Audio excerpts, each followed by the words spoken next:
आज इस कार्यक्रम में उपस्थित मध्य प्रदेश के गौरव और भारत के कर्मठ कृषि मंत्री, ग्वालियर की माटी के लाल आदरणीय नरेंद्र सिंह तोमर जी, मध्य प्रदेश सरकार के कर्तव्यनिष्ठ और कर्मठ कृषि मंत्री आदरणीय कमल पटेल जी, हमारे उद्यान की मंत्री जो बहुत यशस्वी ढंग से उद्यान की और फूड प्रोसेसिंग के क्षेत्र में काम कर रहे हैं, आदरणीय भारत सिंह कुशवाहा जी, हमारे वरिष्ठ नेता लोकप्रिय सांसद आदरणीय श्रीमान विवेक सहजवलकर जी,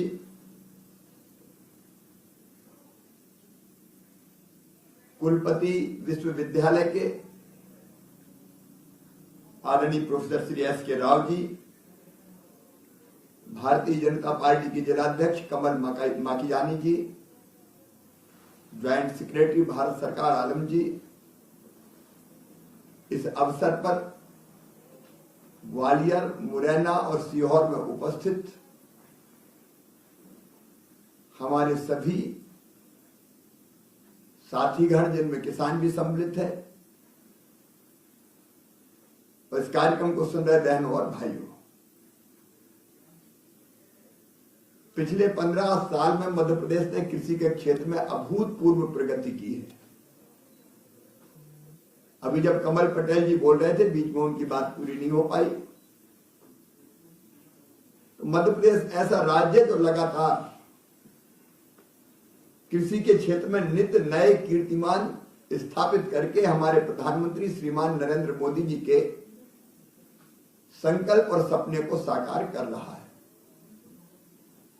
हमारी प्राथमिकता भी रही है, क्योंकि हम जहां मानते हैं कि न केवल मध्य प्रदेश बल्कि देश के किसानों, देश की अर्थव्यवस्था की रीढ़ कृषि ही है।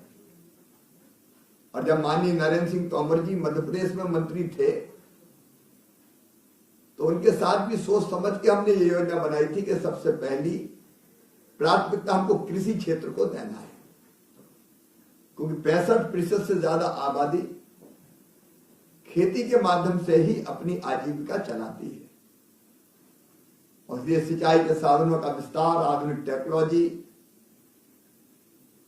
अच्छा बीज, फर्टिलाइजर की ठीक व्यवस्था,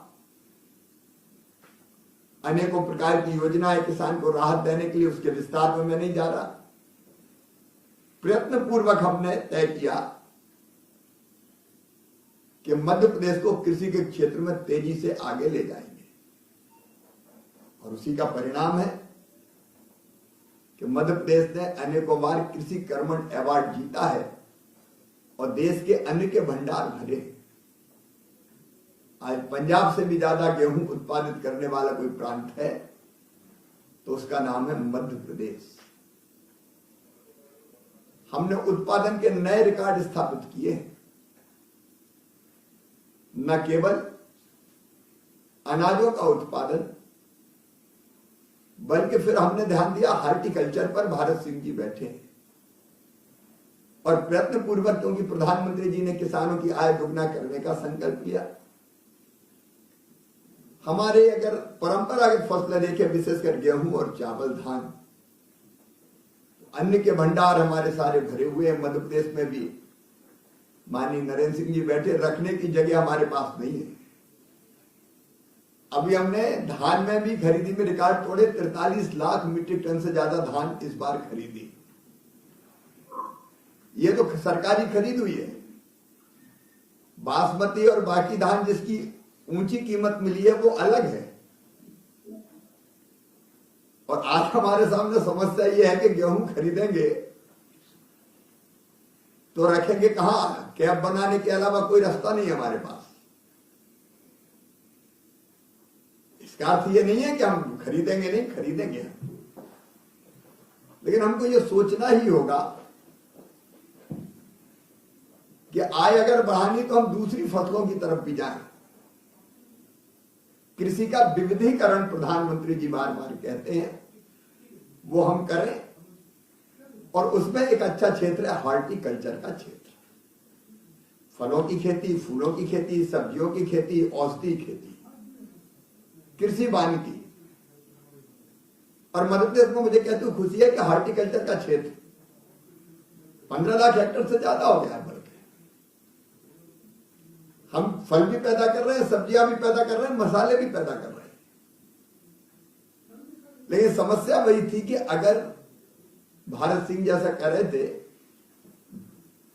कि हम ये जो चीज पैदा करते हैं इसकी प्रोसेसिंग अगर यहां हो जाए। हमारे यहां मध्य प्रदेश में टमाटर धुआंधार पैदा हो रहा है, कभी कभी रेट अच्छे मिल जाते हैं, बीच में कुछ समय तक टमाटर के रेट अच्छे मिले थे, ये भी। लेकिन अजीब बात है कि जब किसान की चीज के दाम बढ़ते हैं तो हल्ला शुरू हो जाता है, टमाटर इतना महंगा। किसान को कुछ समय रेट मिलते हैं तो पता नहीं क्यों कुछ लोगों को तकलीफ होती है, लेकिन ज्यादातर समय देखें तो फिर रेट गिर जाते हैं। अब ऐसे समय अगर टमाटर की प्यूरी बन जाए, पल्प बन जाए, टमाटर की प्रोसेसिंग हो जाए, तो जब सस्ता बिकता हम प्रोसेसिंग करके सॉस बन जाए और इसको ठीक दाम पर बेच सकते हैं और किसानों को दिक्कत भी नहीं होगी, उनको भी ठीक रेट मिल जाएगा। और इसलिए प्रधानमंत्री जी का भी संकल्प है, मैं विषय के विस्तार में ज्यादा नहीं जाता, कि हम फूड प्रोसेसिंग का काम व्यापक पैमाने पर प्रारंभ करें। और जैसा आदरणीय नरेंद्र सिंह तोमर जी बता रहे थे, कोरोना काल में किसी क्षेत्र को प्रधानमंत्री जी ने इंफ्रा के लिए 1 लाख करोड़ का हमको देश को पैकेज दिया। भाई कमल बैठे हैं, मध्य प्रदेश ऐसा राज्य है जिसने उस फंड का सर्वाधिक उपयोग किया। आदरणीय नरेंद्र सिंह जी, हम इंफ्रा तेजी से बना रहे हैं। लेकिन दूसरा, ये फूड प्रोसेसिंग के जो छोटी छोटी हमारी इकाइयां, किसान बहुत मेहनती भी है और गुणी भी है। अभी मैं आंकड़े देख रहा था मध्य प्रदेश में और अपने देश में भी लगभग 25 लाख ऐसे छोटे छोटे फूड प्रोसेसिंग की इकाइयां हैं जो पंजीकृत भी नहीं है और अनौपचारिक रूप से काम करती है। और इनमें से 66% इकाइयां ग्रामीण क्षेत्रों में और 80% उद्यम उद्यम आधारित है।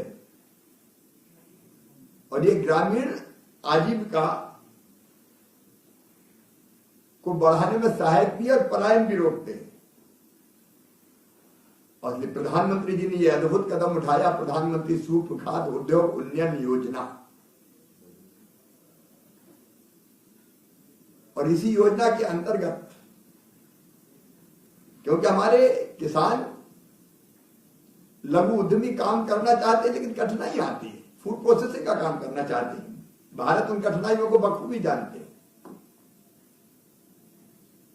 अगर हम अपने किसानों को आधुनिक प्रौद्योगिकी दे दें, टेक्नोलॉजी उपकरणों की उपलब्धता करवा दें, उनको ठीक ट्रेनिंग देने का काम कर दें, संस्थागत ऋण की उपलब्धता, जैसा माननीय नरेंद्र सिंह तोमर जी कह रहे थे कि ठीक ढंग से उनको लोन मिल जाए, उत्पादों के गुणवत्ता नियंत्रण के संबंध में जानकारी ठीक मिल जाए, वो जो प्रोडक्ट बना उसकी मार्केटिंग ब्रांडिंग ढंग से हो जाए, तो मुझे लगता है कि हमारे किसान चमत्कार कर देंगे। और इसी दृष्टि से ये तीनों इंक्यूबेशन सेंटर, मुरैना में, एक ग्वालियर में, एक सीहोर में, ये निश्चित तौर पर मील का पत्थर साबित होंगे। अब अभी मैं देख रहा था मध्य प्रदेश संतरा के उत्पादन में नंबर 1, धनिया के उत्पादन में नंबर 1, लहसुन में नंबर 1, अदरक मिर्ची में दूसरे नंबर पे हम लोग, अमरूद, टमाटर, मटर, प्याज दूसरे नंबर पे हम लोग। अब ये सब ऐसी चीजें हैं कि अगर किसान छोटी छोटी फूड प्रोसेसिंग इंडस्ट्रीज खोल ले, खेत में ही लग जाए, तो इन चीजों का प्रोसेसिंग करके हम जनता को शुद्ध उत्पाद भी उपलब्ध कराएंगे, रोजगार के अवसर भी देंगे और किसान को उसके उत्पादन के ठीक दाम भी देंगे। और इसलिए एक ऐतिहासिक काम आज हो रहा है। जैसा भारत सिंह बता रहे थे कि इस योजना के अंतर्गत भी किसान को सब्सिडी दी जाएगी 10 लाख रुपए तक की। सब्सिडी का एक हिस्सा 40% किसान को मध्य प्रदेश सरकार देगी। और इसके साथ साथ एक योजना और है फूड प्रोसेसिंग इंडस्ट्री को विस्तार देने के लिए, जिसमें मध्य प्रदेश सरकार 2.5 करोड़ रुपए तक की, अगर बड़ी यूनिट लगती है तो वो सब्सिडी भी देगी। तो कुल मिलाकर प्रधानमंत्री जी के आशीर्वाद से ये समन्वित कदम मध्य प्रदेश को फूड प्रोसेसिंग इंडस्ट्री को बढ़ावा देने में एक नई क्रांति का सूत्रपात करेंगे। इसलिए आज के दिन को मैं अत्यंत महत्वपूर्ण मानता हूं। मैं प्रोफेसर राव और बाकी सब मित्रों से एक आग्रह और करना चाहता हूं कि किसानों की जो फूड प्रोसेसिंग में आना चाहते हैं, कार्यशालाओं का हम आयोजन करें। जिनकी इच्छा है उनका रजिस्ट्रेशन करें, उनको बुलाएं, उनको समझाएं कि प्रक्रिया क्या है, लाभ कैसे उठाया जा सकता है। फिर उनको ट्रेनिंग देने का काम करें, हैंड होल्डिंग का काम करें, मार्केटिंग पैकेजिंग में भी सहयोग करेंगे, विश्वास दिलाएं। तो कई पढ़े लिखे बेटे बेटियां किसानों के वो इस फूड प्रोसेसिंग के क्षेत्र में तेजी से आगे आएंगे।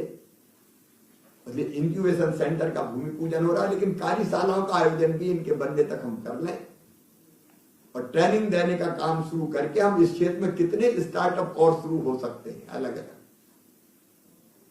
उसकी हम लोग कोशिश करें। इस कार्यक्रम में पधारने के लिए हमारे देश के कृषि मंत्री आदरणीय नरेंद्र सिंह तोमर जी का हृदय से आभारी हूं। सदैव उनका सहयोग देश के साथ साथ मध्य प्रदेश की प्रगति और विकास में मिलता है। और हमारे दोनों मंत्री कमल जी और भारत जी बहुत गंभीरता से, बहुत शिद्दत से, बहुत मेहनत से काम में लगे हुए हैं। मुझे पूरा विश्वास है कि हम इस क्षेत्र में बहुत तेजी से आगे बढ़ेंगे। भारत सिंह जी भी हार्टिकल्चर के लिए नई नई नीति योजनाएं सुझाते हैं और बहुत गहराई में जाकर काम करते हैं। मिलजुल के हम इस अभियान को आगे बढ़ाएंगे।